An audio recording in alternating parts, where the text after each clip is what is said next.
नमस्कार प्यारे साथियों, कैसे हो आप सब। उम्मीद करती हूँ आप सब बहुत अच्छे हैं और खूब मन लगाकर अपनी तैयारी में आप लगे हुए हैं।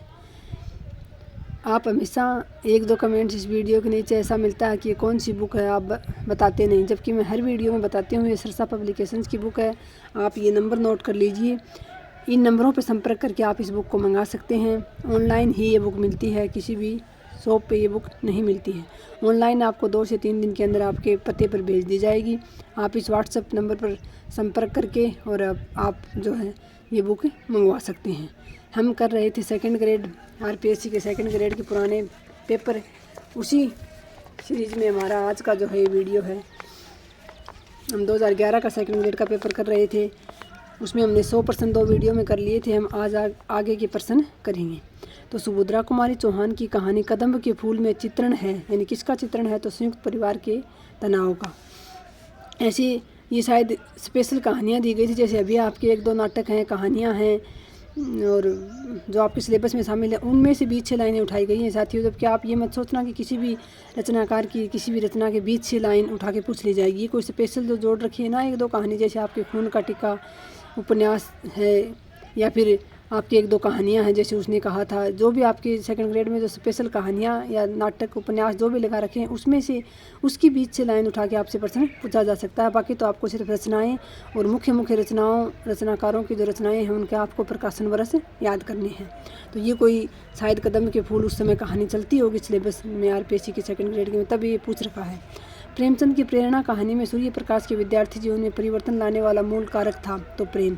और साथ ही उस समय जो है सेकंड ग्रेड पर फर्स्ट ग्रेड में किताबें भी चलती थी, तो हो सकता है 11वीं 12वीं 9वीं 10वीं की किताबों में ये कहानी चलती हो और उसमें से प्रश्न उठा के पूछा गया हो।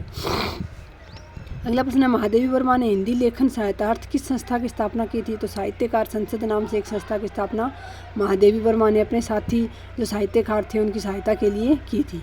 महादेवी वर्मा हिंदी लेखकों की सहायतार्थ 1953 ईस्वी को इलाहाबाद में साहित्यकार संसद की स्थापना की थी। जान पहचान निबंध में शुक्ल जी ने किस जबर को सबसे भयानक कहा है, तो कुसंग का जो जबर होता है उसको सबसे भयंकर बताया है। कुसंग जबर सबसे खतरनाक होता है। कई बार दुष्ट व्यक्ति से मित्रता हो जाती है तो आगे चलकर बहुत भारी पड़ जाती है, जिसका हमें तब पता चलता है जब बहुत देर हो जाती है। मैं काल पुरुष का अधिष्ठान भारत राष्ट्र का नागरिक अपने शरीर मन और प्राणों के अश्वमेघ के लिए समर्पित करता हूँ। ध्रुवश्री नाटक की इस पंक्ति में मैं शब्द किसके लिए आया है, तो ये उनका कोई पात्र है पुष्यमित्र, उसके लिए आया है। राजपुरोहित प्रसाद रचित भरत कविता किस संग्रह से उद्धृत है, तो ये कानन कुसुम संग्रह से उद्धृत है, जो जयशंकर प्रसाद का प्रथम काव्य संग्रह था। काव्य संग्रह कानन कुसुम 1913 में प्रकाशित हुआ था, जिस उससे ये भरत कविता ली गई है। बनती है हिमलता कुसुम मणि के खिले, परिजात का ही पराग सूची दुली है। भरत कविता में पारिजात का अर्थ है तो हर श्रृंगार, पौधा होता है एक हर श्रृंगार का, उसका पारिजात का अर्थ है हर श्रृंगार। मैथिली शरण गुप्त का बंदा बैरागी से भेंट में बंदा का क्या अर्थ है, तो बंदा का अर्थ है सेवक। दिनकर की कर्ण का शौर्य कविता किस काव्य संग्रह से उद्धृत है, तो ये रश्मि रथी काव्य संग्रह से उद्धृत है, जो 1952 ईस्वी में प्रकाशित हुआ था रामधारी सिंह दिनकर जी का। मार्तंड शब्द का क्या अर्थ है, तो उगता हुआ सूर्य जो हो मार्तंड शब्द का अर्थ होता है। मार्तंड उगते हुए सूर्य को कहते हैं। हम ने पा सकेंगे मुकुट सीता का, वात्सल्य कविता में इस पंक्ति में वक्ता है, तो सीता जी के जो बेटे थे कुश, उन्होंने कहा कि हम ने पा सकेंगे मुकुट सीता का।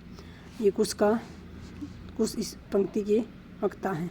पंत को ज्ञानपीठ पुरस्कार किस कृति के लिए मिला, तो चिदम्बरा कृति के लिए 1968 ईस्वी में पंत जी को ज्ञानपीठ पुरस्कार मिला था। गुप्त जी की नंद की व्यथा कविता किस संग्रह से ली गई है, तो द्वापर जो उनका संग्रह है उससे ली गई है। नंद की व्यथा जो द्वापर संग्रह मैथिली शरण गुप्त का 1936 ईस्वी में प्रकाशित हुआ था, उससे ली गई है नंद की व्यथा कविता। हरिओद रचित सीता के अनुबोध कविता वैदेही वनवास के किस सर्ग से ली गई है, तो चतुर्दश जो 14वां जो सर्ग है उससे ली गई है। हरिओद द्वारा रचित वैदेही वनवास 1941 में प्रकाशित हुई, उसमें 18 सर्ग हैं। इसमें राम के द्वारा सीता के निर्वासन की कथा कही गई है। तत्कालीन पाठ्य पुस्तक में वैदेही वनवास कविता 14वें सर्ग से ली गई है। निम्नलिखित में से श्याम नारायण पांडे की रचना नहीं है, तो हल्दी घाटी जौहर और शिवाजी श्याम नारायण पांडे की रचना है। महाराणा का महत्व जो हो जयशंकर प्रसाद जी की रचना है। शुक्ल जी ने रीतिकाल के कवियों का अधिकांश परिचयात्मक विवरण कितने ग्रंथों के आधार पर किया, तो उन्होंने जो 12 ग्रंथ माने हैं यहाँ तो रीतिकाल के पूछ रखा है साथियों, लेकिन जो आदिकाल में भी उन्होंने जो 12 ग्रंथ प्रामाणिक माने हैं शुक्ल जी ने, उनका परिचय भी उन्होंने 10 ग्रंथों से, यानी जो पुराने ग्रंथ थे उनसे आधार पर लिया गया है। यहाँ तो रीतिकाल के कवियों का पूछ रखा है। 10 रीतिकाल के कवियों का तो उन्होंने ज़्यादातर जो है मिश्र बंधु विनोद से ही उन्होंने जो परिचय लिया था। आचार्य शुक्ल ने 10 पुस्तकों के आधार पर रीतिकालीन कवियों का विवरण प्रस्तुत किया है। शुक्ल जी ने रीतिकाल के कवियों का अधिकांश, हाँ ये आ गया, परिचयात्मक विवरण किस आधार पर किया है, तो मिश्र बंधु विनोद के आधार पर किया है। मिश्र बंधुओं ने हिंदी साहित्य का इतिहास ग्रंथ मिश्र बंधु विनोद नाम से 4 भागों में लिखा। इनके प्रथम, द्वितीय, तृतीय 3 भाग तो 1913 ईस्वी में प्रकाशित हुए था। चौथा भाग इसका 1934 ईस्वी में प्रकाशित हुआ था। कहा करो बैकुंठ ही जाए, जहाँ नहीं नंद, जहाँ न जसोदो, नहीं जहाँ गोपी न गाए। पंक्तियों की रचनाकार हैं तो सूरदास जी। कि क्या करेंगे बैकुंठ जाकर, वहाँ ना तो नंद है, ना यशोदा है, और ना ही गोपियाँ और गाय हैं। तो ये पंक्ति जो है सूरदास जी की है।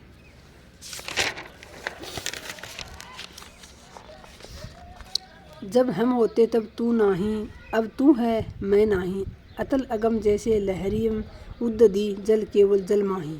तो इन पंक्तियों के रचनाकार जो हैं कबीरदास जी हैं। कबीरदास जी के दोहे और पद बहुत लोकप्रिय हैं। उनके पदों का संकलन उनके शिष्य धर्मदास जी ने बीजक नाम से 3 भागों में किया था, रमेनी, शबद और साखी। फूल मंजरी के रचनाकार हैं, तो फूल मंजरी जो है वो मतीराम की रचना है। 1619 ईस्वी में जहांगीर के आश्रय में रहकर उन्होंने लिखी थी। ममिता मेरा क्या करे प्रेम उगाड़ी पोली, दर्शन भया दयाल का सूल बही सुख सोडी। प्रस्तुत साखी कबीर ग्रंथावली की किस अंग से है, तो पर्चा को जो अंग है कबीर ग्रंथावली का, उससे ली गई है साखी। कबीर के दोहे का संकलन साखी भाग में 59 अंगों में, यानी 59 अंगों में है। प्रथम भाग गुरुदेव का अंग है और अंतिम भाग अभिहट को अंग है। और जो ये साखी है, ये बीच का जो कोई अंग है पर्चा को अंग, उससे ली गई है। चरणनी लागी करो बरियाई, प्रेम प्रीति राखो उदजाई। पंक्ति में बरियाई का क्या अर्थ है, तो पंक्ति में बरियाई का अर्थ है विनती करना। मैं परहु कही तुम गुह गवनहु बयहु विलब्बा। बालकांड की इस पंक्ति का वक्ता कौन है, तो इस पंक्ति के जो हैं पार्वती हैं। उक्त कथन पार्वती जी का है। जब शिव जी स्वयं उनको राम कथा सुना रहे थे तब ये बात पार्वती जी ने कही थी। रुद्र ही देखी मदन भय, माना दुराधरस दुर्गम भगवाना। बालकांड की इस पंक्ति में दुराधरस कौन है, तो श्री शिव जो हैं, शिव जी भगवान हैं, उनको यहाँ दुराधरस कहा गया है।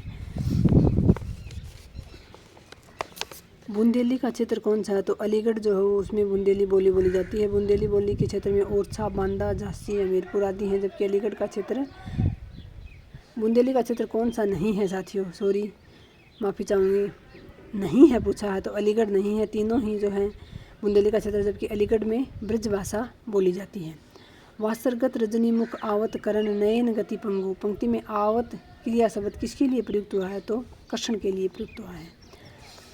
रेजा रेजा भयो करेजो, अंदर देखो दसी के। मीरा की इस पंक्ति में रेजा रेजा का क्या अर्थ है, तो रेसा रेसा। कुंडल झलका कपोल अलका लहराती, मीणा तज सरवर जो मकर मिलही थाई। मीरा की इस पंक्ति में मीणा किसका उपमान है, तो मीणा जो है वो कुंडलों को कहा गया है, यानी कान के जो कुंडल हैं उनको, उनकी तुलना मीणा यानी मछली से की गई है। बहके सब जिए की कहत टोर कुठोर लखे ने बिहारी की इस पंक्ति में बहके शब्द किसके लिए आया है, तो ये नायिका के जो नेत्र हैं उन वो बहक गए हैं और वो कोई ठोर कुठोर नहीं देखते, अपने प्रियतम को लगते रहते हैं, उसकी ओर देखते रहते हैं। तो नायिका के नेत्रों के लिए पंक्ति आई है। सालती है नटसाल सी, क्यों है निकसत नाही, मनमथ नेजा नोक सी, खूबी खूबी जी हमाही। बिहारी की इस पंक्ति में मनमथ नेजा का क्या अर्थ है, तो कामदेव का बाला। बिहारी सत्सई में श्रृंगार रस के दोहे हैं, यहाँ मनमथ नेजा का अर्थ है कामदेव का पाला। वैन सगाई बालियाँ पे खीजे रसपोस। वीर सत्सई की इस पंक्ति में वालिया का अर्थ है, तो वालिया का अर्थ है लाने से। सूर्यमल मिश्रण द्वारा रचित वीर सत्सई मुक्तक शैली में व 288 दोहों में रचित है। कवि कहता है कि वैन सगाई अलंकार के प्रयोग से काव्य में वीर रस की सृष्टि होती है। तो राजस्थानी भाषा में ये ग्रंथ है और इसमें वैन सगाई जो वैन सगाई अलंकार है उसका बेजा प्रयोग इसमें किया गया है। डाकी ठाकर रो रिजक ताखा रो विष एक। वीर सच्चाई की इस पंक्ति में रिजक शब्द का अर्थ है, तो रिजक शब्द का अर्थ है रोजी, यानी जो रोजी रोटी होती है। यहाँ रिजक का अर्थ है रोजी। वीर योद्धा की तलवार का पराक्रम और वीर सच्चाई के पद दोनों का जहर एक समान है। कहने का भाव यह है कि वीर रस के पदों को सुनकर कायर व्यक्ति भी सूरवीरता का परिचय दे देगा। पार्थ मैं जाता पितामह पास हूँ। कुरुक्षेत्र के प्रथम सर्ग की इस पंक्ति में मैं किसके लिए आया, तो ये बात युधिष्ठिर जी कह रहे हैं पार्थ किसको, अर्जुन को, कि मैं पितामह के पास जा रहा हूँ। कुरुक्षेत्र काव्य के रचयिता दिनकर हैं। ये महाभारत की कथा पर आधारित द्वितीय विश्व युद्ध की पृष्ठभूमि पर लिखा गया है। कुरुक्षेत्र प्रबंध काव्य है जो कुल 7 सर्गों में जिसकी रचना 1946 ईस्वी में हुई थी। कूढ़ति प्रतिध्वनि प्राणगत अनिवार्य सत्याधात की। कुरुक्षेत्र की इस पंक्ति में कौन सा काव्य दोष है, तो कड़ती जो शब्द है यहाँ आया, ग्राम्य तो जो ग्राम्य भाषा होती है ग्राम्य, उसका ये शब्द यहाँ प्रयोग करने के कारण ग्राम्य तो दोष इस पंक्ति में है। ग्राम्य तो काव्य दोष तब होता है जब काव्य में गंवारू शब्दों का प्रयोग किया जाता है या असंस्कृति सूचक शब्दों का प्रयोग हो, तो वहाँ ग्राम्य तो काव्य दोष होता है।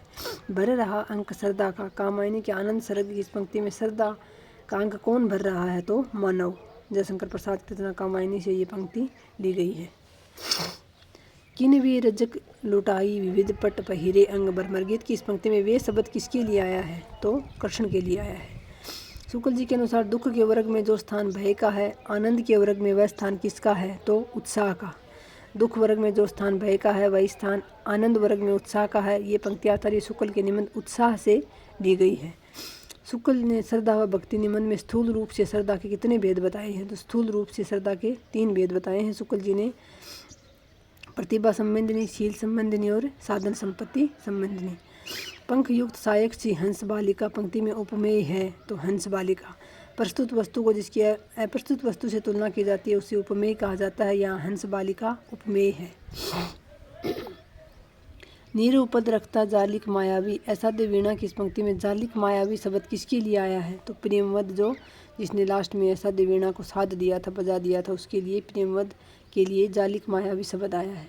ऐसा देवीणा कविता आंगन के पार द्वार काव्य संग्रह में है। यहाँ जालिक मायावी शब्द प्रियमंद केस कमली के लिए आया है। लहरों के राजहंस नाटक में मोहन राकेश ने किस कथा को आधार बनाया है, तो अश्वघोष का जो सौंदरानंद नाटक था उसको यहाँ आधार बनाया है लहरों के राजहंस का।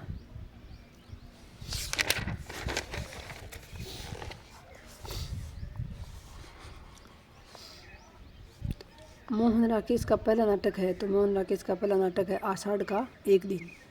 अब आप गाड़ी पर चढ़ जाओ, मैंने जो कहा है वह लिख देना। उसने कहा था कहानी की इस पंक्ति में आप किसके लिए आया है, तो हजारा सिंह के लिए। मैं कभी कभी सोचता हूँ इंसान जिंदा किस लिए रहता है, क्या उसे कोई बेहतर काम करने को नहीं मिला, यहीं शायद मर भी जाऊँ। निर्मल वर्मा की परिंदे कहानी में ये कथन किसका है, तो चारों में ही नहीं दिया गया। ये कथन डॉक्टर मुखर्जी का है, इसलिए ये प्रश्न जो डिलीट किया गया है यहाँ स्टार का निशान लगाया गया है। जी हाँ, उसकी बदौलत तो सारा खेल है, वही तो इस भंडारे की चाबी है जहाँ लक्ष्मी कैद है। कहानी में ये कथन किसने कहा था, तो ये कथन चौकीदार ने कहा था। जब गोविंद ने लक्ष्मी के बारे में किस्सा जानना चाहा तो सलीम और चौकीदार बता रहे थे। ये उक्त कथन चौकीदार का है। जेंटलमैन, तुम्हें घर जाकर कपड़े बदल लेने चाहिए। एक और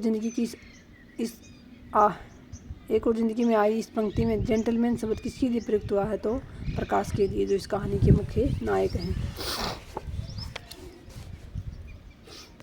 पंक्ति प्रकाश के लिए आई है। एक और जिंदगी में मुख्य पात्र प्रकाश अपनी पत्नी व बेटे के चिरकाल वियोग होने से कुछ पल के लिए अवसाद में आ जाता है। तो ये वर्ष त्यों यूँ ये वैसे ही चला रही है। आनंद सर्ग की इस पंक्ति में वर्ष किसका प्रतीक है, तो जो श्रद्धा सर्ग था उसमें आनंद जो बैल जो है वर्ष बैल जो वो धर्म का प्रतीक था। कामायनी एक प्रतीकात्मक काव्य है, वृषभ धर्म का प्रतीक माना गया है। वर्जिते सरमैन के ऐसे देखे मैंने हरिने के नैनानु ते हरि नीके ए नैन। पंक्तियों में अलंकार है तो यमक अलंकार है। शब्द की आवर्ती होने व अलग अलग अर्थ होने से यमक अलंकार होता है। बतरस लालच लाल की मुरली धरी लुकाए, सोह करे बहुनी हसे देन कहीं नट जाए। पंक्तियों में रस का कौन सा अंग है, तो अनुभाव। अनुभाव स्थायी भाव का ज्ञान कराने वाले रचनों या शारीरिक चेष्टाओं को अनुभाव कहते हैं। अनुभाव के 4 भेद होते हैं, कायिक, वाचिक, आहार्य और सात्विक।